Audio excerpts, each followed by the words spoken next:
നമസ്കാരം, JB ജംഗ്ഷനിലേക്ക് സ്വാഗതം. കേരളത്തിന് വിവാദങ്ങൾ പുത്രിയല്ല. എന്നാൽ ഇപ്പോഴത്തെ ഏറ്റവും പ്രധാനപ്പെട്ട ഒരു വിവാദം ഒരു സംവാദമാക്കണമെന്ന് JB ജംഗ്ഷൻ ആഗ്രഹിക്കുന്നു. വിവാദ കുന്തമനയിൽ നിൽക്കുന്ന DGP ശ്രീ അലക്സാണ്ടർ ജേക്കബിനെ JB ജംഗ്ഷനിലേക്ക് സ്വാഗതം ചെയ്യുന്നു. സാധാരണ പോലീസുകാരുടെ മുഖത്ത് ഒരു പരിഭ്രമം ഉണ്ടാകാത്തതാണ്. പക്ഷേ ഇന്ന് അലക്സാണ്ടർ ജേക്കബ് സാറിൻ്റെ മുഖത്ത് ചെറിയൊരു പരിഭ്രമം കാണുന്നുണ്ട്. പരിഭ്രമം എന്ന് പറയാൻ പറ്റില്ല. സിവിൽ സർവീസിൽ സാധാരണ ഞങ്ങളിങ്ങനെ പ്രതിസന്ധി നേരിടുന്ന ആളുകളാണ്. അപ്പോൾ ഈ സിവിൽ സർവീസിൻ്റെ ആവുന്ന സമയത്ത് നമ്മളൊരു തീരുമാനമെടുക്കണം, നമുക്ക് എന്താവണം എന്നുള്ളത്. അപ്പോൾ അതിന് ഞാൻ കൺഫ്യൂഷ്യസ് എന്ന് പറഞ്ഞ വലിയൊരു ദാർശനികനുണ്ടായിരുന്നു. 2500 വർഷത്തിന് മുമ്പ് ചൈനയിൽ ജീവിച്ചിരുന്ന ആളാണ്. അദ്ദേഹം ഒരു സിവിൽ സർവൻ്റായിരുന്നു. അദ്ദേഹത്തിനെ രാജാവ് ഡിസ്മിസ് ചെയ്തു. അങ്ങനെ അദ്ദേഹം ഈ ഫിലോസഫിക്കലായ പ്രസംഗമെല്ലാം ചെയ്ത് 82ാമത്തെ വയസ്സിൽ മരിക്കാനായിട്ട് കിടക്കുമ്പോൾ അദ്ദേഹത്തിന് ശിഷ്യന്മാർ വന്ന് അദ്ദേഹത്തോട് ചോദിച്ചു, ഈ സർക്കാർ ഉദ്യോഗസ്ഥന്മാർ പാലിച്ചിരിക്കേണ്ട ഒരു തത്വം ഞങ്ങളെ പഠിപ്പിക്കാമോ എന്ന് ചോദിച്ചു. കൺഫ്യൂഷ്യസ് വാ തുറന്ന് കാണിച്ചു. എന്നിട്ട് ചോദിച്ചു, എൻ്റെ വായിൽ പല്ലു വല്ലതും കാണുന്നുണ്ടോ എന്ന് ചോദിച്ചു. അപ്പോൾ ശിഷ്യന്മാർ പറഞ്ഞു, 82 വയസ്സുള്ള ആളിൻ്റെ വായിൽ പല്ലെങ്ങനെയാണ് കാണുന്നത്, മുഴുവൻ പോയല്ലോ എന്ന് പറഞ്ഞു. അദ്ദേഹം വീണ്ടും വാ തുറന്നു, നാക്ക് കാണുന്നുണ്ടോ എന്ന് ചോദിച്ചു. ശിഷ്യന്മാർ പറഞ്ഞു, നാക്ക് അവിടെ തന്നെ ഉണ്ടല്ലോ എന്ന് പറഞ്ഞു. അപ്പോൾ അദ്ദേഹം പറഞ്ഞു, സർക്കാർ ഉദ്യോഗസ്ഥന്മാർ ഇത് അറിഞ്ഞിരിക്കണം, നാക്ക് പോലെ മാറി മാറി വരുന്ന രാജാക്കന്മാരൊക്കെ വളഞ്ഞ് നിൽക്കാൻ പറ്റിയാൽ അവിടെ തന്നെ ഇരിക്കും, പല്ല് പോലെ ഉറച്ചു നിൽക്കാൻ പറ്റുന്നതെല്ലാം പൊഴിഞ്ഞു പോകുമെന്ന് പറഞ്ഞു. അപ്പോൾ അങ്ങനെ സിവിൽ സർവൻ്റ് ആവുമ്പോൾ വലിയൊരു തത്വമാണ് താങ്കൾ പറഞ്ഞത്. പക്ഷേ ശ്രീ അലക്സാണ്ടർ ജേക്കബ് സാർ പറഞ്ഞതിൻ്റെ അർത്ഥം ഇത്രയാണ്. അതായത് പല്ല് പോലെ ഉറച്ചു നിൽക്കാതെ നാവ് പോലെ വഴങ്ങി നിന്നാൽ അന്നത്തെ രാജാവിന് വേണ്ടിയിട്ട് ഇന്നത്തെ ഭരണാധികാരിക്ക് വേണ്ടി വഴങ്ങി നിന്നാൽ സിവിൽ സർവൻ്റ് നിന്ന് പോകാം, അല്ലേ? അതെ, അല്ലെങ്കിൽ സർവൈവൽ വിൽ ബി ഡിഫിക്കൽട്ട്. താങ്കൾ പല്ലാണോ? പല്ലാവണമെന്ന് ഞാൻ തീരുമാനിച്ചു സർവീസിൽ കയറിയ കാലം തൊട്ടേ. അപ്പോൾ ഇതേറ്റവും ഞാൻ ഓരോ പോസ്റ്റിൽ നിന്ന് വിടുമ്പോഴും എൻ്റെ ഡിപ്പാർട്ട്മെൻറ്റിലുള്ളവർക്ക് ഒരു ഉപദേശം കൊടുക്കാറുണ്ട്. ആ ഉപദേശം അമീർ ഖുസ്രു എന്ന് പറഞ്ഞൊരു കവിയുടെ ജീവിതത്തിൽ നിന്നാണ്. ഇദ്ദേഹം ഖിൽജി രാജവംശത്തിലെ പ്രസിദ്ധരായ 2 രാജാക്കന്മാരുടെ കൂടെ ആസ്ഥാന കവിയായിരുന്നു. അദ്ദേഹം ജലാലുദ്ദീൻ ഖിൽജി ഭരിക്കുന്ന സമയത്ത് അദ്ദേഹത്തെ പുകഴ്ത്തിക്കൊണ്ടൊരു 60 വരിയുള്ള ഒരു ഗാനം എഴുതി ഉണ്ടാക്കി. ആ ഗാനവും കൊണ്ട് ജലാലുദ്ദീൻ ഖിൽജി മഹാനാണ്, പണ്ഡിതനാണ്, രാജ്യം മുഴുവൻ ഭരിക്കുന്നതിനാണ്, ദൈവത്തിൻ്റെ അവതാരമാണെന്നൊക്കെ പറഞ്ഞ് എഴുതി വെച്ചിരുന്നു. അദ്ദേഹം വീട്ടിൽ നിന്ന് ഇറങ്ങാൻ തുടങ്ങിയ ഉടനെ വാർത്ത വന്നു, ജലാലുദ്ദീൻ ഖിൽജിയെ അദ്ദേഹത്തിന് അനന്തരവൻ അലാവുദ്ദീൻ ഖിൽജിയുടെ ആൾക്കാർ വെട്ടിക്കൊന്നു വന്നു. ഉടനെ ഇദ്ദേഹം കവിത എടുത്തിട്ട് ജലാലുദ്ദീൻ എന്നുള്ളിടത്തെല്ലാം വെട്ടി അലാവുദ്ദീൻ അലാവുദ്ദീൻ അലാവുദ്ദീൻ എന്നാക്കി. എന്നിട്ട് ആ കവിത കൊണ്ട് അലാവുദ്ദീൻ്റെ കൈ കൊടുത്തു. അലാവുദ്ദീൻ്റെ കൂടി 20 വർഷം അദ്ദേഹം ആസ്ഥാന കവിയായിരുന്നു. അപ്പോൾ ഞാൻ ഡിപ്പാർട്ട്മെൻറ്റിൽ സാറിന് പോകുമ്പോൾ പറയാറുണ്ട്, ഇപ്പോൾ ഞാനിപ്പോൾ പോയപ്പോഴും പറഞ്ഞു, ഞാൻ പോയി കഴിയുമ്പോൾ അലക്സാണ്ടർ ജേക്കബ് എഴുതിയതെല്ലാം വെട്ടിയിട്ട് സെൻകുമാർ എന്ന് വെട്ടി എഴുതിക്കോണം എന്ന് ഞാൻ അവരോട് പറഞ്ഞിട്ടാണ് പോകുന്നത്. അപ്പോൾ ഈ സിവിൽ സർവൻ്റ് എന്ന് പറയുന്ന ഒരു ഉദ്യോഗസ്ഥൻ കാലാകാലങ്ങളിൽ നമ്മൾ സർവീസിൽ തുടരുമ്പോൾ നിൽക്കേണ്ട ഒരു തത്വമാണ് ഈ അമീർ ഖുസ്രു പഠിപ്പിക്കുന്നത്. അലക്സാണ്ടർ ജേക്കബ് സാറിനെ ഞാൻ കാണുന്നത് ഒരു മാധ്യമ പ്രവർത്തനത്തിൽ കാണുന്നില്ല. ഒരു സാറിന് എനിക്ക് ഓർമ്മയുണ്ടോയെന്ന് എനിക്കറിയില്ല. ഞാൻ സാറിനെ കണ്ട കാര്യം ഓർമ്മയുണ്ട്. 1/4 നൂറ്റാണ്ട് മുമ്പാണ്. കണ്ണൂർ എസ് പി ആയിരിക്കുമ്പോൾ ഞാനന്നൊരു മാധ്യമ പ്രവർത്തകനായിട്ട് പച്ച പിടിച്ച് വരുന്നേ ഉള്ളൂ. അന്ന് സാറിൻ്റെ ചേംബറിൽ വെച്ചാണ് ഞാൻ സാറിനെ ആദ്യം കാണുന്നത്. പക്ഷെ അന്ന് എനിക്കറിയായിരുന്നു സാറ് പല്ല് പോലെ നിൽക്കുള്ളൂ. അത് ഓരോരുത്തർ എടുക്കേണ്ട ഒരു തീരുമാനമാണ്. സാറിന് റിഗ്രറ്റ് ഉണ്ടോ? റിഗ്രറ്റൊന്നുമില്ല. സർവീസിൽ എന്തായിത്തീരണമെന്ന് നമ്മൾ ആലോചിച്ച് കഴിഞ്ഞാൽ പിന്നെ എൻ്റെ പ്രത്യാഘാതവും നേരിടാൻ തയ്യാറാവണമല്ലോ. ഞാനിപ്പം ശ്രീ അലക്സാണ്ടർ ജേക്കബ് എന്നുള്ള വളരെ സീനിയറായിട്ടുള്ള ഒരു പോലീസ് ഉദ്യോഗസ്ഥൻ, സിവിൽ സർവൻ്റ്, ഈ ഒരു JB ജംഗ്ഷൻ എന്നുള്ള പരിപാടിയിൽ സാധാരണഗതിയിൽ ഒരു വ്യക്തിയുടെ പ്രൊഫഷൻ, വ്യക്തിയുടെ വ്യക്തിപരമായ ജീവിതം, കുടുംബം, സമൂഹത്തോടുള്ള കാഴ്ചപ്പാടുകൾ, മറ്റു കാര്യങ്ങളൊക്കെയാണ്. ഒരു പക്ഷേ സാർ ഈ പരിപാടി കണ്ടിട്ടുണ്ടാവും. അതെ, എല്ലാ പരിപാടിയും കാണാറുണ്ട്. അപ്പോൾ പിന്നെ എനിക്കിത് വിശദീകരിക്കേണ്ട കാര്യമില്ല. ഇപ്പോൾ താങ്കളെ ഞാൻ അതിഥിയായി കൊണ്ടുവരാനുള്ള ഏറ്റവും പ്രധാനപ്പെട്ട നിമിത്തം കാരണം വർത്തമാനകാല സാഹചര്യത്തിൽ ശ്രീ അലക്സാണ്ടർ ജേക്കബിൻ്റെ പേര് മാധ്യമങ്ങളിൽ നിറഞ്ഞു നിന്നു എന്നുള്ള ഒറ്റ കാരണം കൊണ്ട്. അതല്ലെങ്കിൽ താങ്കളെ കൊണ്ടുവന്നേനെ. പക്ഷേ ഇപ്പോൾ പക്ഷേ എനിക്ക് അങ്ങയോട് പ്രത്യേകമായൊരു നന്ദി രേഖപ്പെടുത്താറുണ്ട്. ഈ പ്രോഗ്രാം തുടങ്ങുന്നതിന് മുമ്പ് തന്നെ പറയണമെന്ന് ഞാൻ വിചാരിച്ചിരുന്നു. അങ്ങ് ഈ JB ജംഗ്ഷൻ വരുന്നതിന് മുമ്പ് വനിതാ ജയിലിൽ വന്നിട്ട് ഒരു പ്രോഗ്രാം നടത്തി. ആ പ്രോഗ്രാമിനകത്ത് ലോകത്തിലാദ്യമായൊരു വനിതാ ജയിൽ റിയലി എങ്ങനെയാണെന്ന് ജനങ്ങൾ കണ്ടത് ആ ഒരു പ്രോഗ്രാമിലൂടെയാണ്. പക്ഷേ ആ പ്രോഗ്രാമിൽ ആരോരുമില്ലാതെ കിടന്ന ഒരു ലക്ഷ്മി എന്ന് പറഞ്ഞൊരു തടവുകാരി ഉണ്ടായിരുന്നു. ആ സ്ത്രീയെ തടവുകാരിയായിട്ട് കൊണ്ടുവരുമ്പം കൂടെ ഒരാൾ വന്നിരുന്നു. ആ ആളങ്ങ് മരിച്ചുപോയി. ഇവർക്ക് 2 കൊച്ചു കുട്ടികളുണ്ടായിരുന്നു. 6ഉം 7ഉം വയസ്സുണ്ടായിരുന്ന 2 കുട്ടികളുണ്ടായിരുന്നു. ആ സ്ഥലത്ത് നിന്ന് വീട് മാറിപ്പോയി. അതുകൊണ്ട് ഇവരുടെ വീട് കണ്ടുപിടിക്കാൻ ഞങ്ങൾ ശ്രമിച്ചിട്ട് പരാജയപ്പെട്ടിരുന്നു. തന്നെയുമല്ല, ഈ ലക്ഷ്മിക്ക് മാനസിക രോഗം ആയതുകൊണ്ട് ബാക്കി കാര്യങ്ങളൊന്നും പറഞ്ഞ് മനസ്സിലാക്കാൻ എനിക്ക് സ്ത്രീ കഴിഞ്ഞില്ല. പക്ഷെ അങ്ങ് നടത്തിയ ആ പ്രോഗ്രാം ലോകം മുഴുവൻ കാണുകയും ഈ 2 കുട്ടികളും ടെലിവിഷനിലൂടെ ഈ സ്ത്രീയെ കാണുകയും ചെയ്ത് ജയിലിൽ കിടക്കുകയാണെന്ന് മനസ്സിലാക്കി ഈ 2 കുട്ടികളും 18-19 വയസ്സുള്ള കുട്ടികൾ ഇപ്പോൾ വന്ന ആ സ്ത്രീയെ ഐഡൻറ്റിഫൈ ചെയ്ത് ഞങ്ങൾ ആ സ്ത്രീക്ക് പരോൾ കൊടുത്ത് അതിനുശേഷം അവരെ റിലീസ് ചെയ്യണമെന്ന് സർക്കാരിലോട്ട് റെക്കമെൻഡ് ചെയ്തിരിക്കുകയാണ്. ഈ ലക്ഷ്മിയെയും മക്കളെയും കൂട്ടി യോജിപ്പിച്ചത് അങ്ങ് നടത്തിയ ഒരു പ്രോഗ്രാമാണ്. അതിന് പ്രത്യേകമായൊരു നന്ദി രേഖപ്പെടുത്താൻ ഞാൻ. Thank you sir. ഈ മാധ്യമ പ്രവർത്തകരെ കൊണ്ടൊക്കെ എന്ത് കാര്യം ഈ പിള്ളേരൊക്കെ ഇടയ്ക്ക് ചോദിക്കാറുണ്ട്. പക്ഷെ കാര്യമുണ്ടെന്ന് ഇപ്പോൾ സാറിന് മനസ്സിലായില്ലേ? അതെ. പക്ഷെ ഇവരെല്ലാവരും നമ്പാൻ പറ്റില്ലല്ലേ? അറിഞ്ഞോ അറിയാതെ ചെന്ന് പെട്ടുപോയതാണ്. അതെ. പക്ഷേ ഒരു വാർത്താ മാധ്യമങ്ങൾ ഒരു സിവിൽ സർവൻറ്റിനെ നോക്കിക്കാണുമ്പോൾ ചില കാഴ്ചപ്പാടുകളോട് വേണം നോക്കിക്കാണും. എമിലി സോള എന്ന് പറയുന്ന പ്രസിദ്ധനായ ആൾ ഒരു കഥ എഴുതിയിട്ടുണ്ട്. ഷൂട്ടിംഗ് ആൻ എലിഫൻ്റ് എന്നാണ് കഥയുടെ പേര്. ഒരാനയുടെ കണ്ണിലോട്ട് ജനക്കൂട്ടത്തിനിടയിൽ നിന്ന് ഏതൊരു കണ്ണാടിയിൽ നിന്ന് പ്രകാശം പ്രതിഫലിച്ചിട്ട് ഈ ആന വരണ്ട പോലെ ആയി. ആന കുറേ ദൂരം ഓടിയിട്ടൊരു പുൽമേടിൽ കയറി അവിടെ നിന്ന് പുല്ല് തിന്നുകൊണ്ടിരിക്കുകയായിരുന്നു. ആനയെ വെടിവെക്കാൻ വേണ്ടി ഫോറസ്റ്റ് ഓഫീഷ്യൽസിനെ വിളിച്ചുകൊണ്ട് വന്നു. ആ ഒഫീഷ്യൽ അടുത്ത് ചെന്നിട്ട് ആനയെ വെടിവെക്കാൻ വേണ്ടി നോക്കി നിൽക്കുമ്പം അയാൾക്ക് മനസ്സിലായി ആനയ്ക്ക് മതമില്ല എന്ന് മനസ്സിലായി, ആന നോർമലാണെന്ന് മനസ്സിലായി. പക്ഷേ ഒരു 12,000 ജനം ഇങ്ങനെ കൂടി നിൽക്കുകയാണ്, വെടിവെക്കൂ എന്ന് പറഞ്ഞിട്ട് നിൽക്കുകയാണ്. ആനയ്ക്ക് മതമില്ലാത്തതിനാൽ വെടിവെക്കാതെ ഇയാൾ ചെന്നാൽ ഈ ആളിനെ, ഈ ഫോറസ്റ്റ് ഒഫീഷ്യൽ എന്ന് പറയുന്ന സിവിൽ സർവൻറ്റിനെ നാട്ടുകാർ ആക്രമിക്കും. ആനയെ വെടിവെച്ചാൽ ഒരു മതവും ഇല്ലാത്തൊരു ആനയെ വെടിവെക്കുന്ന എന്തോ ഒരു പാതകം. പക്ഷേ ഇയാൾ കുറച്ചു നേരം ആലോചിച്ച ശേഷം ആനയെ അങ്ങ് വെടിവെച്ചപ്പോൾ ഈ ജനക്കൂട്ടം മുഴുവൻ ഈ ഫോറസ്റ്റുകാരനെ തോളിലേറ്റി ഇങ്ങനെ കൊണ്ടുപോയി, എഴുന്നള്ളിച്ച് വലിയ ഉത്സവമായിട്ട് കൊണ്ടുപോയി. ഇയാൾ തിരിച്ച് വീട്ടിൽ വന്ന് ഈ തോക്ക് താഴെ വെച്ച ശേഷം പൊട്ടിക്കരയുകയാണ്. അതായത് ഒരു മതവും ഇല്ലാത്തൊരു ആനയെ ഈ ജനക്കൂട്ടം പറഞ്ഞതനുസരിച്ച് ഞാൻ വെടിവെച്ച് പോയല്ലോ എന്ന്. അപ്പോൾ ഒരു സിവിൽ സർവൻ്റ് ഒരു കാര്യം ചെയ്യുമ്പോൾ ഈ ആനയ്ക്ക് മതമുണ്ടോ ഇല്ലയോ എന്ന് വേർതിരിഞ്ഞ് മതമില്ലാത്ത ഒരു ആനയെ വെടിവെക്കുന്ന ഒരു സാഹചര്യത്തിൽ വെടിവെക്കണോ വേണ്ടയോ എന്ന് ചിന്തിക്കേണ്ടി വരും.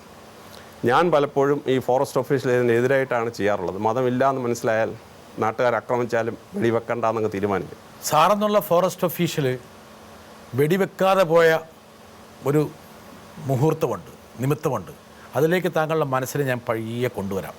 അതിനൊരു ചിത്രം വേണം, അല്ല ദൃശ്യം വേണം. വരട്ടെ. ഇപ്പോഴത്തെ ഒരു പ്രത്യേക സാഹചര്യം, ഈ ജഡ്ജിൻ്റെ ജഡ്ജ്മെൻറ്റ് വരാൻ പോകുന്ന ഒരു സാഹചര്യത്തിൽ അലിഗേഷൻ പൊങ്ങി വന്നു എന്നുള്ളത് വളരെ ശ്രദ്ധേയമായി ശ്രദ്ധിക്കേണ്ട ഒരു കാര്യമാണ്. കാരണം ഈ അലിഗേഷൻ വന്ന സമയം വളരെ പെക്കൂലറാണ്. 30-ാം തീയതിയോടുകൂടി അവരുടെ ജഡ്ജ്മെൻറ്റ് വരികയാണ്. അപ്പോൾ ആ ജഡ്ജ്മെൻറ്റിൽ ആ ജഡ്ജിയെ ഇവർക്കെതിരെ കഠിനമായ കുറ്റം കുടിപ്പിക്കാൻ വേണ്ടി, പ്രേരിപ്പിക്കാൻ വേണ്ടി, ജഡ്ജിയെ പ്രൊഡ്യൂസ് ചെയ്യാൻ വേണ്ടി ഒരാൾ ശാസ്ത്രീയമായി ഉണ്ടാക്കിയ എവിഡൻസ് ആണോ ഇല്ലയോ നമുക്ക് അറിഞ്ഞുകൂടാ. 2, TP ചന്ദ്രശേഖരൻ വധ കേസിൽ അഥവാ ഇവർ രക്ഷപ്പെട്ടാലും ഈ കേസിലെങ്കിലും അവനെ 6 മാസം ശിക്ഷിക്കണമെന്ന് ഉദ്ദേശമുള്ള ഒരാളെ ഓപ്പറേറ്റ് ചെയ്തതാണോ?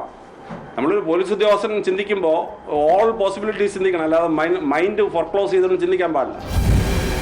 മറക്കാൻ ആഗ്രഹിക്കുന്ന ദൃശ്യങ്ങളാണോ?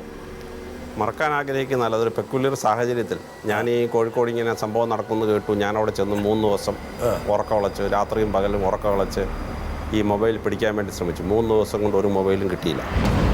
അത് കഴിഞ്ഞ് രാത്രി ഒരു 9 മണിക്ക് അവിടെ നിന്ന് പുറപ്പെട്ടു. രാത്രി മുഴുവൻ യാത്ര ചെയ്ത് ഉറക്കമുളച്ച് തിരുവനന്തപുരത്ത് വന്നു. നോർമലി ക്ഷീണം കൊണ്ട് ഉറങ്ങേണ്ടതാണ്. പക്ഷേ ഞാൻ 2-3 മണിക്കൂർ കൊണ്ട് വേഷം മാറി ഓഫീസിൽ പോയി. 4.5 മണിക്കൂർ ഒരു മാധ്യമ പട എൻ്റെ ഓഫീസ് വളഞ്ഞു. എനിക്ക് പുറത്തോട്ട് പോകാൻ വയ്യ, ആർക്കും എൻ്റെ ഓഫീസിലോട്ട് വരാനും വയ്യ. പലതവണ അവരോട് ആളുകൾ വിട്ട് പറയിച്ചു, ഞാൻ നിങ്ങളോട് സംസാരിക്കാൻ ആഗ്രഹിക്കുന്നില്ല. പക്ഷേ 2:30 മണിയായപ്പോഴത്തേന് ഒരു നിവൃത്തിയില്ലാതെ ഞാൻ അവരോട് പോയി സംസാരിച്ചതാണ്. അപ്പോൾ ആ 3 ദിവസത്തെ ഉറക്കമുളപ്പും 3 ദിവസത്തെ ആ ഒരു ക്ഷീണവും എല്ലാം കൊണ്ട് നിന്നൊരവസരത്തിൽ എൻ്റെ വായിൽ നിന്ന് അബദ്ധത്തിന് ഈ സെൻറ്റൻസുകൾ പോയതാണ്. അപ്പോൾ എല്ലാ സത്യവും വിളിച്ചു പറയാൻ പാടില്ല.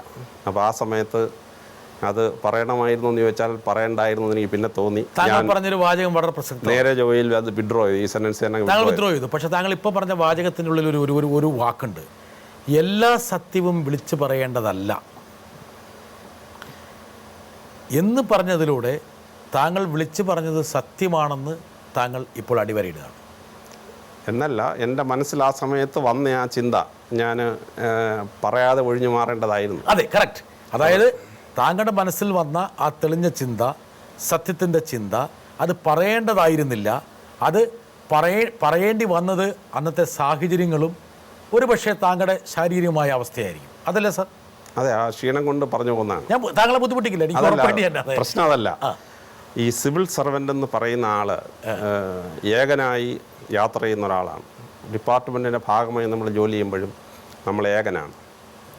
അപ്പോൾ ഗബ്രിയേല ഗാർഷ്യ മാർക്കസ് എന്ന് പറയുന്ന പ്രസിദ്ധനായ സൗത്ത് അമേരിക്കൻ നോവലിസ്റ്റുണ്ട്.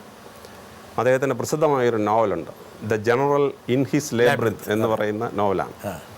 ആ നോവലിൽ അദ്ദേഹം പറയുന്നൊരു വാചകമുണ്ട്, അതായത് amidst the marching armies and the gun shots leading an army of 1,00,000 soldiers I realised I am alone. 100,000 ആളുകളെ നയിച്ചുകൊണ്ട് പോവുകയാണ്, പക്ഷേ വെടി ഉണ്ടാവുന്നു, സൈന്യം മാർച്ച് ചെയ്യുന്നു, പക്ഷേ അതിന് നടുക്ക് താൻ ഏകനാണെന്ന് ജനറലിന് മനസ്സിലായെന്നാണ്. അപ്പോൾ ഞങ്ങളെപ്പോലുള്ള സിവിൽ സർവൻസ് പലപ്പോഴും അങ്ങനെയാണ്. ഞങ്ങളുടെ ഡിപ്പാർട്ട്മെൻറ്റ് നടക്കുന്നു, ഭരിച്ചുകൊണ്ട് പോകുന്നു, അതൊക്കെ ശരി തന്നെ. പക്ഷേ ultimately coming to the crux of the issue, താങ്കൾ ഏകനാണ്. ഞങ്ങൾ ഏകനാണ്. ഞങ്ങൾ ഓരോരുത്തരും ഏകരായിട്ടാണ് വർക്ക് ചെയ്യുന്നത്. താങ്കളിപ്പം പറഞ്ഞ ആ സമയത്ത് ഒരു ബ്രെയിനും 53 ദൃശ്യ മാധ്യമങ്ങളുടെ ബ്രെയിനും ഒരുമിച്ച് വർക്ക് ചെയ്യാം.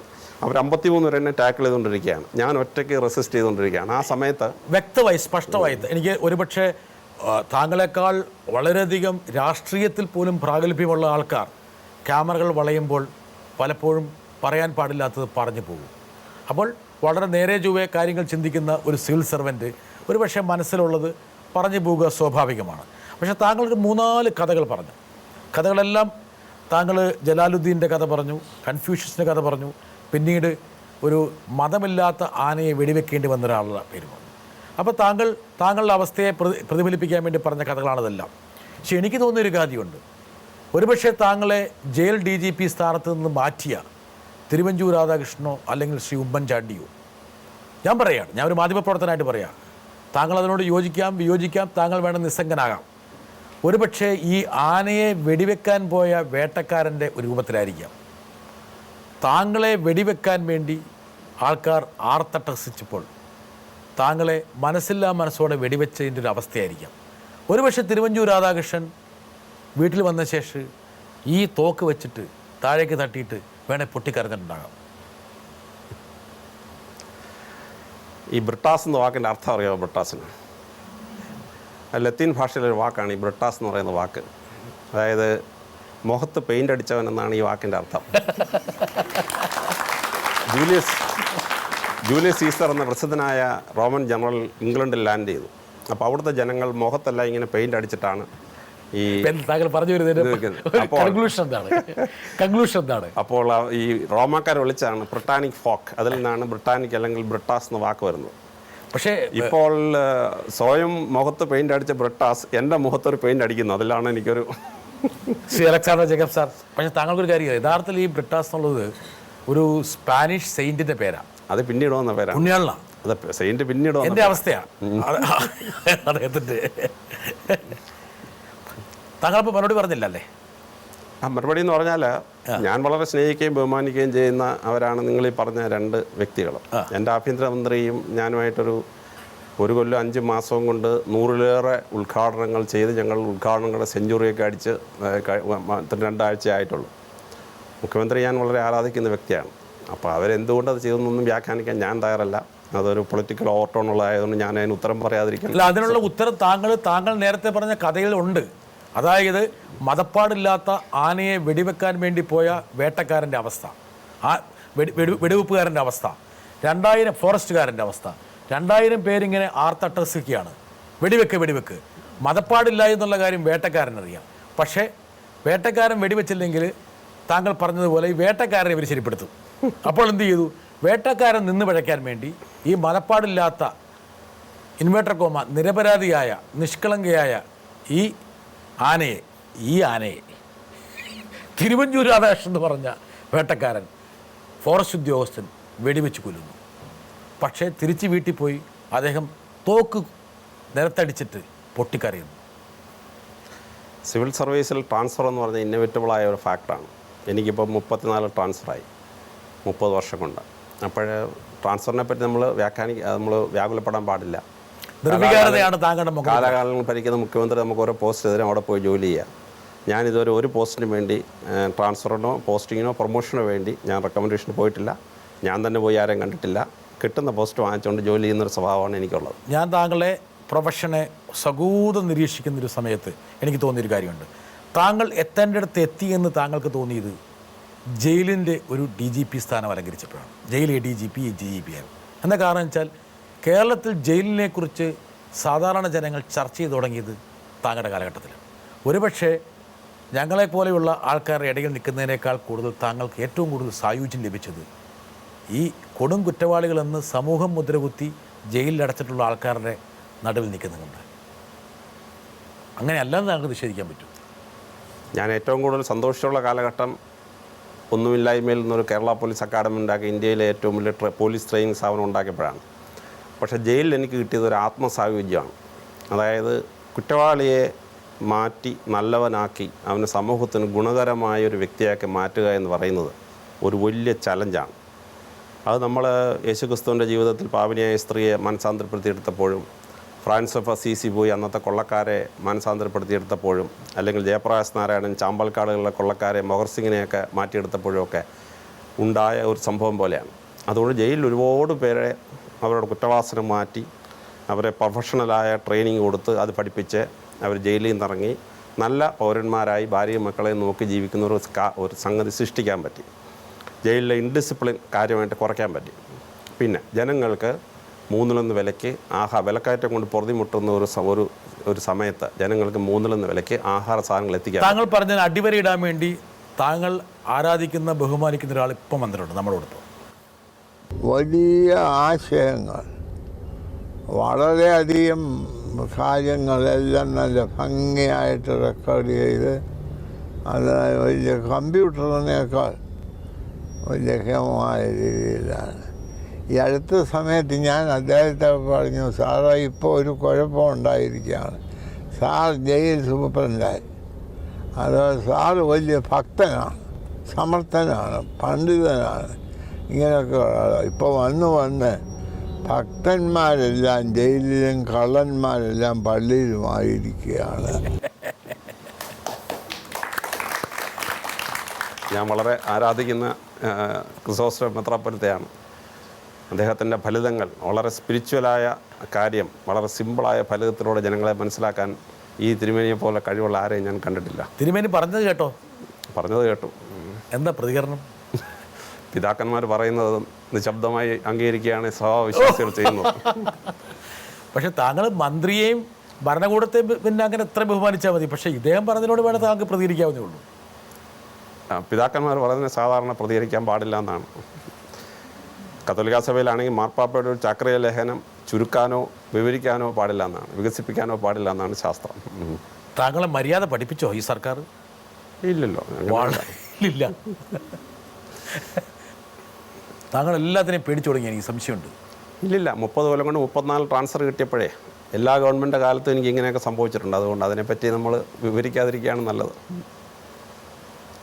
ശ്രീ അലക്സാണ്ടർ ജേക്കബിൻ്റെ മുഖത്ത് ഞാനൊരു ദുഃഖഭാവം കാണുകയാണ്. ഒരുപക്ഷെ ഒരു നീതിമാൻ ക്രൂശിക്കപ്പെടുന്നു എന്നുള്ളൊരു ചിന്ത വേണമെങ്കിൽ ജനങ്ങളുടെ മുന്നിൽ, ജനങ്ങളുടെ മനസ്സ് സൃഷ്ടിക്കാവുന്ന തരത്തിലുള്ള ഒരു വികാര വായ്പാണ് താങ്കളുടെ മുഖത്തുള്ളത്. പണ്ടും താങ്കളുടെ മുഖം അങ്ങനെയായിരുന്നു, താങ്കളുടെ കണ്ണുകളാണ് സംസാരിച്ചുകൊണ്ടിരുന്നത്. ഇപ്പോൾ താങ്കളുടെ കണ്ണുകൾ ഒരുപാട് കഥകൾ പറയാൻ ആഗ്രഹിക്കുന്നുണ്ട്. പക്ഷേ നേരത്തെ പറഞ്ഞ പോലെ പല്ലല്ല നാവാണ് നല്ലത് എന്ന് കൺഫ്യൂഷ്യസിൻ്റെ തിയറി പ്രകാരം താങ്കൾ നിശബ്ദത പാലിക്കുകയാണ്. ഇല്ല, കോൺട്രവേഴ്സിയിൽ നിന്ന് ഞാൻ സാധാരണ ഒഴിയാറുണ്ട്. അബദ്ധത്തിലൊരു കോൺട്രവേഴ്സി ഉണ്ടായാൽ ഞാൻ ആ വാചകങ്ങൾ പിൻവലിക്കാറുണ്ട്. അതുകൊണ്ട് എനിക്ക് ദുഃഖഭാവമൊന്നുമില്ല. ഞാൻ I am resign to my service. അതുകൊണ്ട് resign to my fate, to my service and my fate. വിധിയിൽ താങ്കൾ അഭയം പ്രാപിക്കുകയാണ്. അതെ, അതിന് അല്ലേ? അതെ, ഇതൊരു വിധിയായിരുന്നു. ഇത് സംഭവിക്കേണ്ടതുപോലെ സംഭവിച്ചു, അത്രേ ഉള്ളൂ. വരട്ടെ. ഒരു കാര്യം ഉറപ്പാണ്. ഒന്ന്, ടി പി ചന്ദ്രശേഖരൻ കേസിനകത്ത് റിമാൻഡഡ് പ്രതികളാണ് ഇവർ. റിമാൻഡഡ് പ്രതികളുടെ കാര്യത്തിനകത്ത് കോടതിക്കും ചില ഉത്തരവാദിത്വമുണ്ട്. അതോടൊപ്പം ജയിൽ അധികൃതർ ചെയ്യേണ്ട നടപടിക്രമങ്ങളുണ്ട്. ജയിലുകൾ പക്ഷേ കാള കളിക്കാനുള്ള സ്ഥലമേ അല്ല. ജയിലിൻ്റെ ഉത്തരവാദിത്വം നിർവഹിച്ചേ മതിയാവൂ.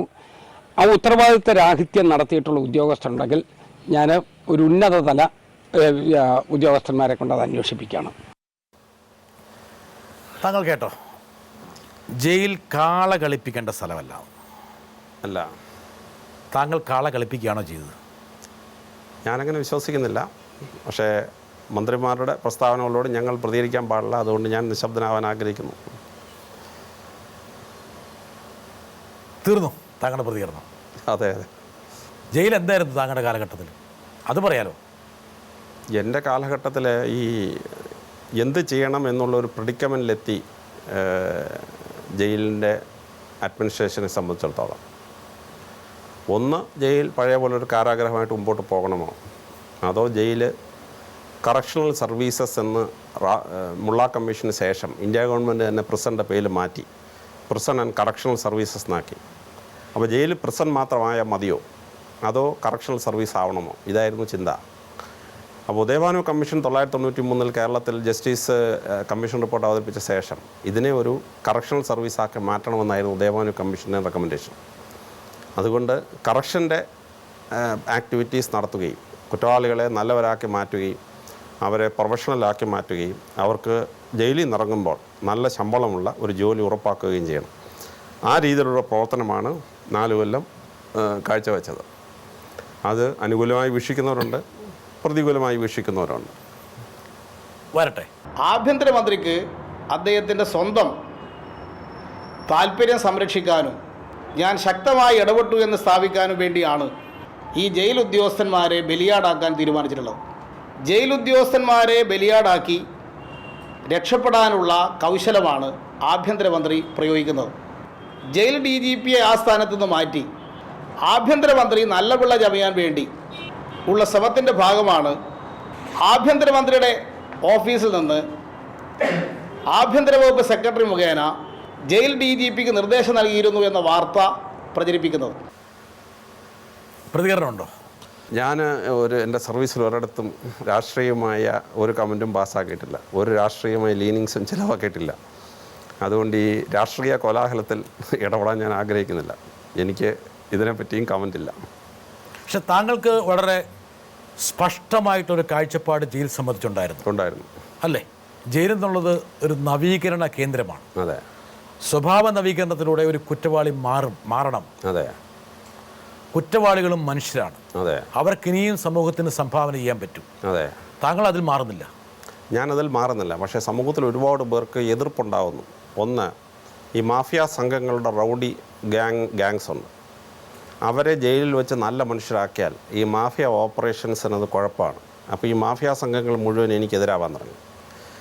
പിന്നെ സംഘടിത വാടക ഗുണ്ടകളെന്ന് പറയുന്ന കുറേ ഗ്രൂപ്പുണ്ട് ഇവിടെ.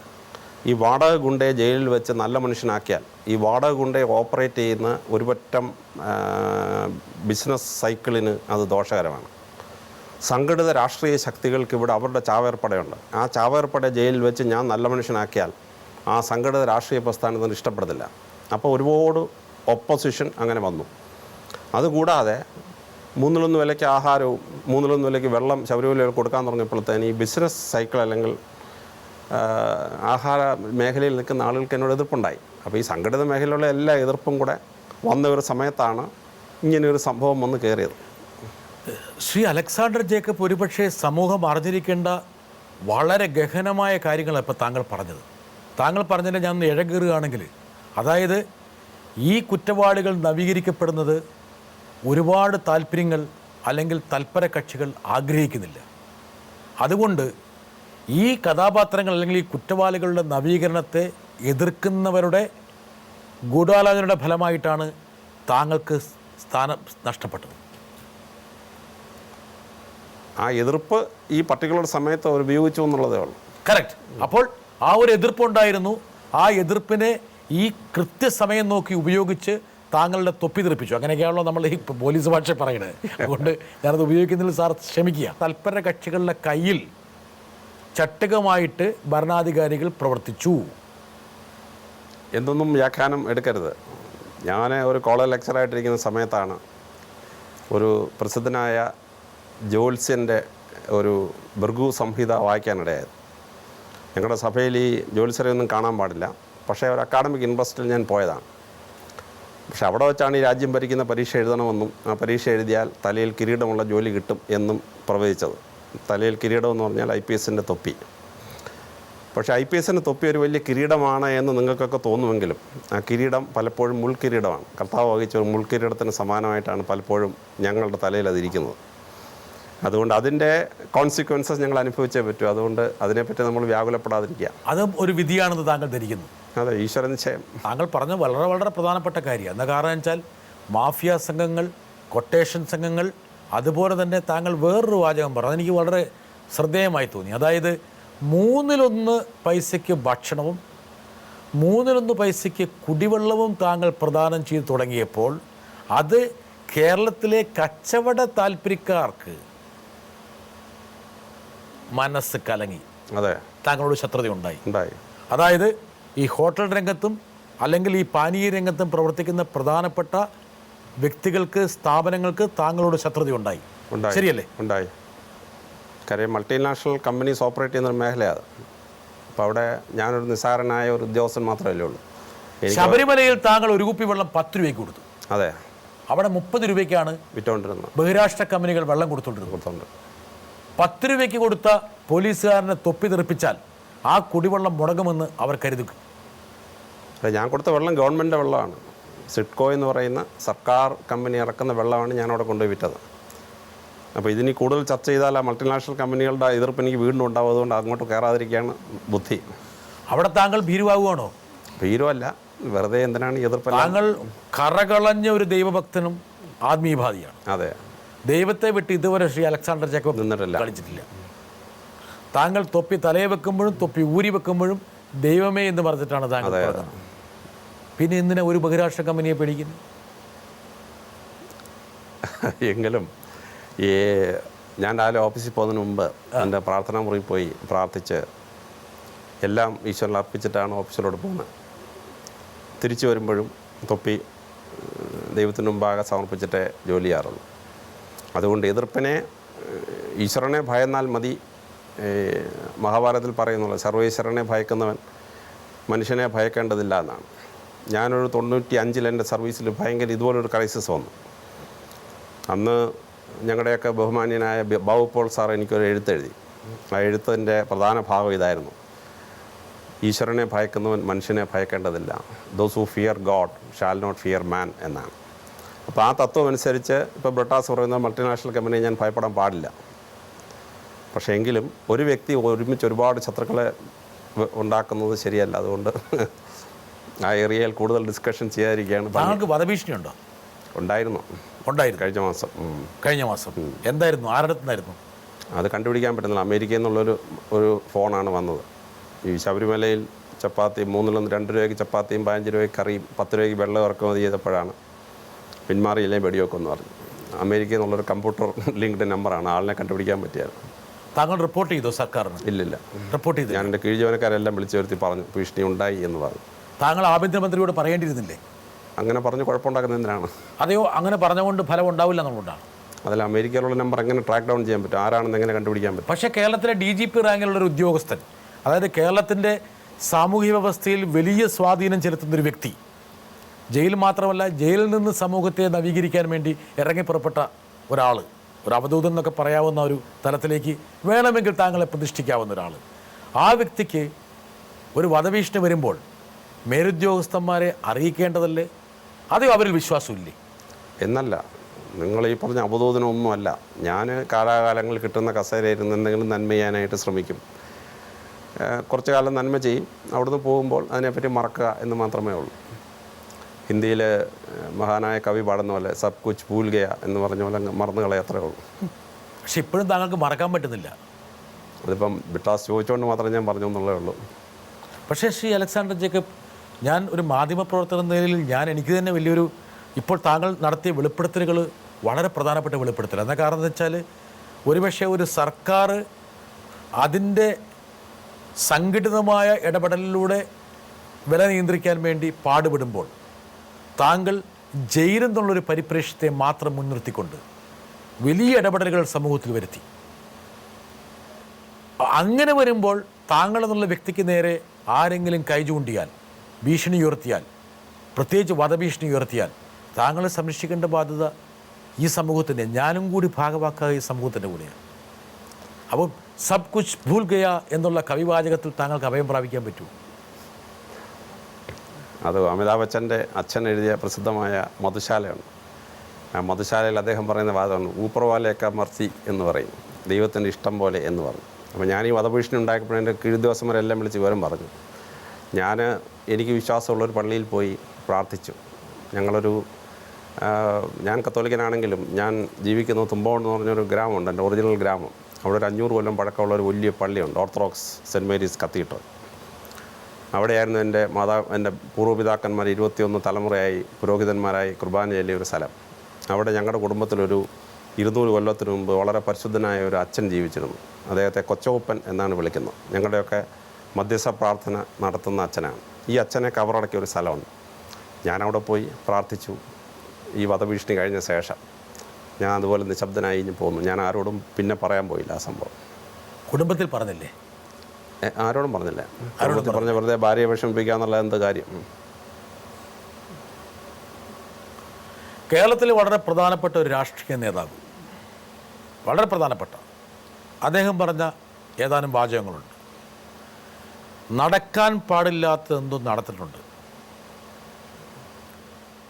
ശക്തമായ ഇടപെടൽ നടത്തുകയും ബൗദ്ധികമായിട്ടുള്ള ഒരുപാട് സംഭാവനകൾ ചെയ്യുകയും ചെയ്യുന്ന ഒരു വ്യക്തി ഇങ്ങനെ സ്ഥാനഭ്രഷ്ടനാക്കപ്പെടുന്നതിൽ എന്തോ പതിയിരിക്കുന്നു.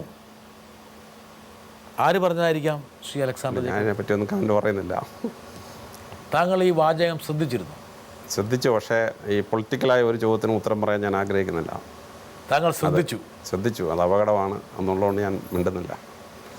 ശ്രദ്ധിച്ചു, പക്ഷേ അതിനോട് പ്രതികരിക്കാൻ പോകുന്ന അപകടമാണെന്ന് താങ്കൾക്ക് മനസ്സിലായി.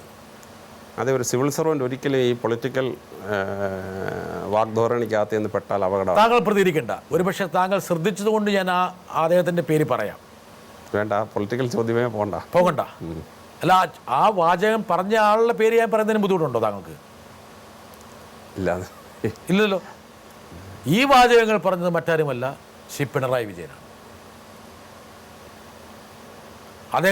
അദ്ദേഹം പറഞ്ഞതിനെ കൊള്ളാനും തള്ളാനും താങ്കൾ പോകേണ്ടതില്ല. അതല്ലേ താങ്കൾ ഉദ്ദേശിച്ചത്? ഒരു സിവിൽ സർവൻ്റ് ആണ്. പക്ഷെ താങ്കൾ ശ്രദ്ധിച്ചു.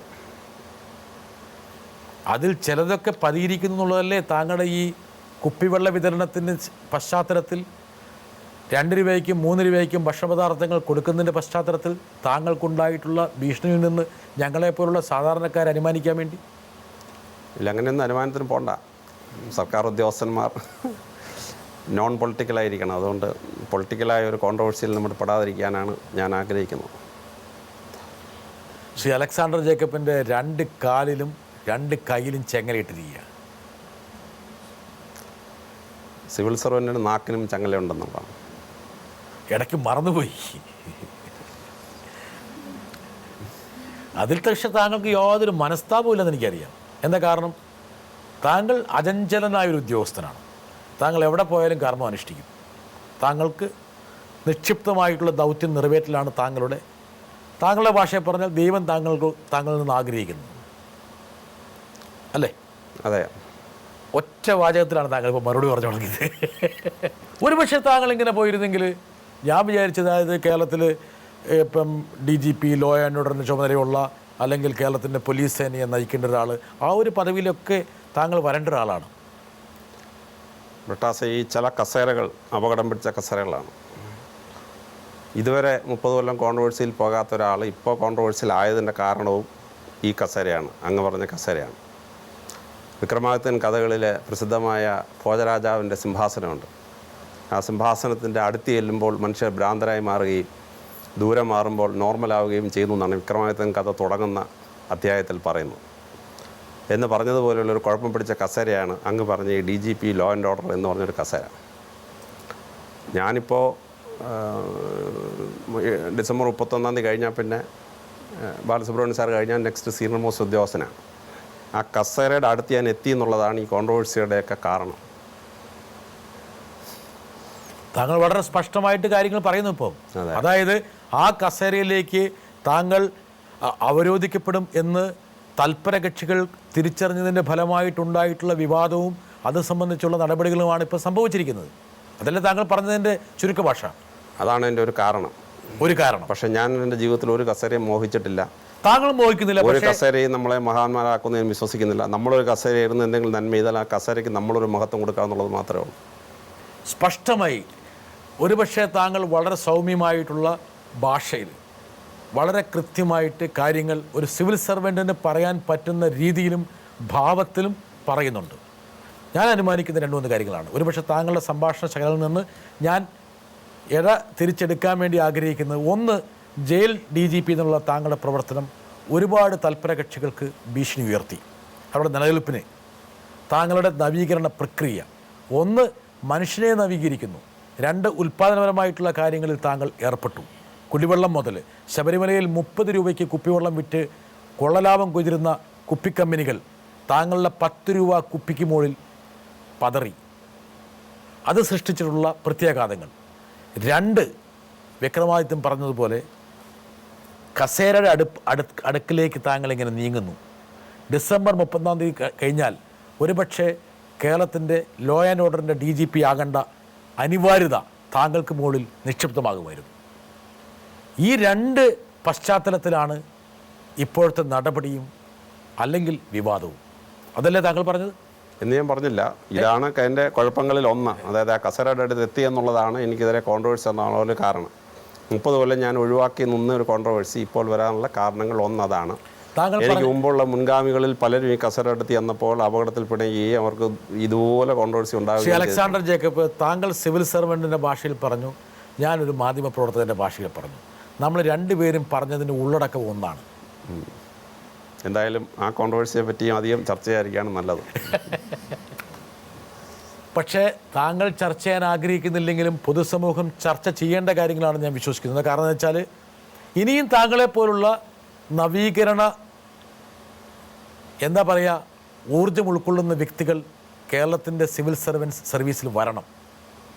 അത് ജയിൽ നവീകരണം മാത്രമല്ല, സിവിൽ സർവീസിൻ്റെ എല്ലാ തലങ്ങളും നവീകരിക്കാൻ കഴിയുന്ന ആൾക്കാർ വന്നാൽ മാത്രമേ കേരളത്തിൽ അല്ലെങ്കിൽ ഇന്ത്യയിൽ ഒരുപക്ഷെ ജനങ്ങൾക്ക് ഭരണ സംവിധാനത്തിന് മുകളിലുള്ള വിശ്വാസം പുനഃസ്ഥാപിക്കപ്പെടാൻ പറ്റുള്ളൂ. ഇന്ന് ഏറ്റവും താഴെത്തട്ടിലാണ് ഈ ബ്യൂറോക്രസിയോട് അല്ലെങ്കിൽ നമ്മുടെ ഭരണ സംവിധാനത്തോടുള്ള ജനങ്ങളുടെ വിശ്വാസം. താങ്കൾക്കത് പങ്കുവെക്കാൻ ആഗ്രഹിക്കുന്നുണ്ടോ? കുട്ടാസ, കേരള സമൂഹം ഇപ്പോൾ നേരിട്ടുകൊണ്ടിരിക്കുന്ന വലിയൊരു കാതലായ ഒരു പ്രശ്നമുണ്ട്. അത് കേരള സമൂഹത്തിന് ഏകദേശം പെക്കൂലിയറായ ഒരു സിറ്റുവേഷനാണ്. 1953 ശേഷം 2013 വരെ ഭരിക്കുന്ന ഒരു ഗവൺമെൻറ്റിന് ഇവിടെ ഇലക്ഷൻ ജയിക്കാൻ പറ്റുന്നില്ല. എക്സെപ്റ്റ് 1977. 1977 അടിയന്തരാവസ്ഥ കാലത്ത് നടന്നൊരു ഇലക്ഷൻ ഒഴിച്ച് ഒരൊറ്റ ഭരിക്കുന്ന ഗവൺമെൻറ്റിന് ഇലക്ഷൻ ജയിക്കാൻ പറ്റുന്നില്ല. അതെന്താണെന്ന് ചോദിച്ചാൽ, കാലാകാലങ്ങളിൽ ഭരിക്കുന്ന ഗവൺമെൻറ് ഒരുപാട് നല്ല പോളിസീസ് ഉണ്ടാക്കുകയും പദ്ധതികൾ ആവിഷ്കരിക്കുകയും നടപ്പാക്കാൻ ശ്രമിക്കുകയും ചെയ്യും. അത് സാധാരണ ജനത്തിൻ്റെ അടുത്തുകൊണ്ട് ഡെലിവർ ചെയ്യേണ്ട ജോലി ഒരു സിവിൽ സർവൻറ്റിൻ്റെയാണ്. അത് LD ക്ലർക്ക് തൊട്ട് ചീഫ് സെക്രട്ടറി വരെയും പോലീസ് കോൺസ്റ്റബിൾ തൊട്ട് അങ്ങ് DGP വരെയും ഒരു വില്ലേജ് ഓഫീസർ തൊട്ട് അങ്ങ് റവന്യൂ സെക്രട്ടറി വരെയുമുള്ള ഒരു സിവിൽ സർവൻസ്, അവരാണ് ഈ പോളിസീസും പദ്ധതികളുമൊക്കെ ഗ്രൗണ്ട് ലെവലിൽ നടപ്പാക്കേണ്ടത്. ആ നടപ്പാക്കേണ്ട സ്റ്റേജിൽ ഈ സിവിൽ സർവൻറ്റ് പരാജയപ്പെടുന്നു. ആ സിവിൽ സർവൻറ്റ് അഡ്മിനിസ്ട്രേഷൻ പരാജയപ്പെട്ട് കഴിയുമ്പോൾ ആ blame goes to the government. അതുകൊണ്ടാണ് ഗവൺമെൻറ് ഇലക്ഷൻ ജയിക്കാൻ പറ്റാത്തത്. അപ്പോൾ ഈ സിവിൽ സർവൻറ്റിനെ സ്വതന്ത്രമായി പ്രവർത്തിക്കാനും സർക്കാരിന് നല്ല പദ്ധതികൾ ദൈനംദിനം നടപ്പാക്കാനും അവനെ സജ്ജമാക്കുന്ന ഒരു അഡ്മിനിസ്ട്രേഷൻ ഡെവലപ്പ് ചെയ്തേ പറ്റുള്ളൂ. ഈ ഉദ്യോഗസ്ഥന്മാരെല്ലാം നന്മ ചെയ്യണമെന്ന് വിചാരിച്ചിട്ടാണ് വരുന്നത്. കേരള സമൂഹത്തിലെ ഏറ്റവും എഡ്യൂക്കേറ്റഡ് ആയിട്ടുള്ള മത്സര പരീക്ഷ ജയിക്കുന്നവരാണ് സർക്കാർ സർവീസ് വരുന്നത്. 3 ലക്ഷം പേര് പരീക്ഷ എഴുതുന്നു, 5000 ക്ലർക്കന്മാരെടുക്കുന്നു. അപ്പോൾ ഏറ്റവും ബെസ്റ്റാണ് ഈ വരുന്ന LD ക്ലർക്ക് എന്ന് പറയുന്നത്. 2 ലക്ഷം പേര് പരീക്ഷ എഴുതുന്നു, ഒരു 3000 പേരെ പോലീസിലെടുക്കുന്നു. അപ്പോൾ ഏറ്റവും ആരോഗ്യമുള്ള ഏറ്റവും ബുദ്ധിശക്തിയുള്ളവരാണ് ഈ വരുന്ന പോലീസുകാരൻ എന്ന് പറയുന്നത്. അപ്പോൾ നല്ല ഉദ്ദേശത്തോടുകൂടി ഈ ആളുകൾ സർക്കാർ സർവീസിൽ പ്രവേശിക്കുകയാണ്. പക്ഷേ ആ സർക്കാർ സർവീസിൽ പ്രവേശിക്കുന്ന ഒരു ഉദ്യോഗസ്ഥന് ആ സിവിൽ സർവീസിൻ്റെ നന്മ പ്രവർത്തിക്കാൻ കഴിയാതെ അവൻ അശക്തനാകുന്നു കേരള സമൂഹത്തിൽ. ഇതുകൊണ്ടാണ് കേരള ജനത ഈ പ്രതിഭാസം കാണിക്കുന്നത്. അപ്പോൾ സിവിൽ സർവൻറ്റിനെ ഫംഗ്ഷൻ ചെയ്യിക്കാൻ പറ്റാത്ത ഒരു സിസ്റ്റം നിലനിൽക്കത്തോളം കാലം കേരളത്തിൽ ഒരു ഡെവലപ്മെൻറ്റ് ഉണ്ടാവില്ല. താങ്കൾ ഉദ്ദേശിച്ച ഇവിടെ രാഷ്ട്രീയക്കാരെക്കാൾ കൂടുതൽ ഒരുപക്ഷെ പ്രതിക്കൂട്ടിൽ നിർത്തേണ്ടത് ഇവിടുത്തെ സിവിൽ സർവൻസിനെയാണ്. പ്രതിക്കൂട്ടിലല്ല, അവന് പെർഫോം ചെയ്യാൻ പറ്റുന്നില്ല എന്നുള്ള ഒരു സത്യം മനസ്സിലാക്കണം. ഈ കനോട്ട് പെർഫോം. ഭരണ നേതൃത്വം അതിനുള്ള അവസരം ഒരുക്കാത്തതുകൊണ്ടാണോ അതെയോ അവൻ സ്വയം അതിന് തയ്യാറാകാത്തതുകൊണ്ടാണോ? ഇല്ലല്ലോ. 1953 ശേഷം ഇന്നുവരെയുള്ള ഇതിൽ ഒരു പാർട്ടി ഒഴിച്ച് കേരളത്തിലെ എല്ലാ പാർട്ടിയും ഭരിച്ചിട്ടുണ്ട്. അപ്പോൾ ആരും ഭരിക്കാതിരുന്നിട്ടുള്ള ഒരു സംസ്ഥാനമല്ല കേരളം എന്ന് പറയുന്നത്. പക്ഷേ ഒരു സിവിൽ സർവൻറ്റ് നിൽക്കുന്നത് ചുറ്റും ഒരുപറ്റം ആളുകളുടെ റെസ്പോൺസിബിലിറ്റിയാണ്. He's responsible to the public, he's responsible to the his superior officer, he's responsible to his own junior officer, he's responsible to the judiciary, കോടതിയുടെ എല്ലാം അവൻ പാലിച്ചേ പറ്റുള്ളൂ. ഹീസ് റെസ്പോൺസിബിൾ ടു ദ ലെജിസ്ലേച്ചറിൻ്റെ കാര്യങ്ങൾ അവൻ ഒബേ ചെയ്തേ പറ്റുള്ളൂ. താങ്കൾ ഇത് പറയുമ്പോഴും താങ്കൾ ട്രെയിനിങ്ങിൻ്റെ ചുമതലയുള്ള ഉദ്യോഗസ്ഥനായിരുന്നു. താങ്കൾ സ്തുത്യർഹമായ രീതിയിൽ അവിടെ പെർഫോം ചെയ്തു. ഒരുപക്ഷെ ഇന്ത്യയിൽ മാതൃകയായിട്ട് താങ്കളുടെ ട്രെയിനിങ് മാറി. നിഷേധിക്കാൻ പറ്റില്ലല്ലോ. ഇല്ല. താങ്കളുടെ മുമ്പും ഉണ്ടായിരുന്നു, പിമ്പും ഉണ്ടായിരുന്നു. അതെ. താങ്കൾ ജയിൽ ADGP ആയി, DGP ആയി. ജയിൽ ഇന്ത്യൻ സമൂഹത്തിൽ ചർച്ച ചെയ്യപ്പെട്ടു. താങ്കളുടെ മുമ്പും ഉണ്ടായിരുന്നു, പിമ്പും ഉണ്ടാകുന്നു. ഒരുപക്ഷെ ഒരു സിവിൽ സർവൻറ്റ് അവൻ നിക്ഷിപ്തമായിട്ടുള്ള ജോലി നിർഭയം നിർവഹിക്കുകയാണെങ്കിൽ താങ്കളെപ്പോലെ പെർഫോം ചെയ്യാൻ പറ്റില്ലേ? ഈ നിർഭയം എന്നുള്ള സ്ഥലത്താണ് പ്രശ്നം. അവൻ ഭയത്തില്ല, ജീവിക്കാൻ പറ്റുന്നില്ല. അവൻ ലെജിസ്ലേച്ചർ റിപ്പോർട്ട് ചെയ്യുന്നു, ജുഡീഷ്യറി റിപ്പോർട്ട് ചെയ്യുന്നു.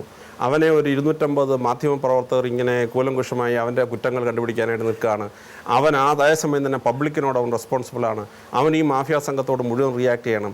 ഈ നിൽക്കുന്ന ഒരു ഉദ്യോഗസ്ഥൻ ചക്രവ്യൂഹത്തിൽപ്പെട്ട അഭിമന്യുവിനെ പോലെ, മഹാഭാരതത്തിൻ്റെ ഉദാഹരണം എടുത്താൽ ചക്രവ്യൂഹത്തിൽപ്പെട്ട അഭിമന്യുവിനോട് ഒറ്റയ്ക്ക് നിൽക്കുകയാണ്. He's alone, he's solitary. അപ്പോൾ അവന് പെർഫോം ചെയ്യാൻ പറ്റാത്തൊരു സിറ്റുവേഷൻ കേരളത്തിൽ നിലനിൽക്കുന്നു എന്നുള്ള സത്യം ബാക്കി ജനസമൂഹം മനസ്സിലാക്കണം. The civil servant cannot function. അവൻ എത്ര നല്ലവനാണെങ്കിലും അവന് ഫങ്ഷൻ ചെയ്യാൻ പറ്റിയില്ല. ആ സിവിൽ സർവൻറ്റിനെ ഫങ്ഷൻ ചെയ്യാത്തോളം കാലം കേരളത്തിൽ ഒരു ഡെവലപ്മെൻറ്റും പറ്റത്തില്ല. കേരളത്തിൻ്റെ ഇൻഫ്രാസ്ട്രക്ചറിനെ, പ്രകൃതിയെ സംരക്ഷിച്ചുകൊണ്ട് തന്നെ കേരളത്തിലെ ഡെവലപ്മെൻറ്റ് ആക്ടിവിറ്റി നന്നായി പറ്റുള്ളൂ. ഓരോ സമൂഹത്തിനും ദൈവം തമ്പുരാൻ ഓരോ നാച്ചുറൽ റിസോഴ്സ് കൊടുത്തിട്ടുണ്ട്. കേരളത്തിലെ നാച്ചുറൽ റിസോഴ്സസ് എക്സ്പ്ലോയിറ്റ് ചെയ്യാതെ കേരളത്തിലെ ജനസമൂഹം രക്ഷപ്പെടുകയില്ല. ഒരു 10-20 വർഷത്തേക്ക് കൂടെ ഗൾഫിൽ നിന്നൊക്കെ പൈസ വരും, പുറത്തുനിന്ന് വരും. ഇവിടെ 10-30,000 കോടി രൂപ എല്ലാ വർഷവും പുറത്തുനിന്ന് ഫോറിൻ റെമിറ്റൻസ് ഉള്ളതുകൊണ്ടാണ് കേരളത്തിൽ മനുഷ്യൻ കഞ്ഞി കുടിച്ച് ജീവിക്കുന്നത്. കൃഷി മുഴുവൻ തകർന്നു, ഇൻഡസ്ട്രി മുഴുവൻ തകർന്നു, ടെറിട്ടറി സെക്ടർ വളരുന്നില്ല. Where will the money come from for the people? ഏതാ? ആരാണ് ഉത്തരവാദി? സമൂഹം ഉത്തരവാദിയാണ്. സിവിൽ സർവീസിനെ അങ്ങനെ അടച്ചാക്ഷേപിക്കാൻ പറ്റുമോ സമൂഹത്തിനെ? സിവിൽ സർവീസിന് ഫംഗ്ഷൻ ചെയ്യാൻ പറ്റുന്നൊരു സാഹചര്യം ഉണ്ടാക്കിയാൽ മാത്രമേ ഈ ഡെവലപ്മെൻറ്റ് മുമ്പോട്ട് കൊണ്ടുപോകാൻ പറ്റുള്ളൂ. ഉത്തരവാദികളെ കണ്ടെത്താനുള്ള ജോലി താങ്കൾക്കില്ല, കണ്ടെത്തിയാൽ തന്നെ പറയാനുള്ള ഒരു സാഹചര്യവും താങ്കൾക്കില്ല. ഇത് ഞാൻ തിരിച്ചറിയുന്നുണ്ട്. അതെ, താങ്കൾ ഒരു അഭിമന്യുവാണ്. താങ്കൾ ചക്രവ്യൂഹത്തിൽ പെട്ടിരിക്കുകയാണ്. കേരളത്തിലെ ഓരോ സിവിൽ സർവൻറ്റും ചക്രവ്യൂഹത്തിലാണ്.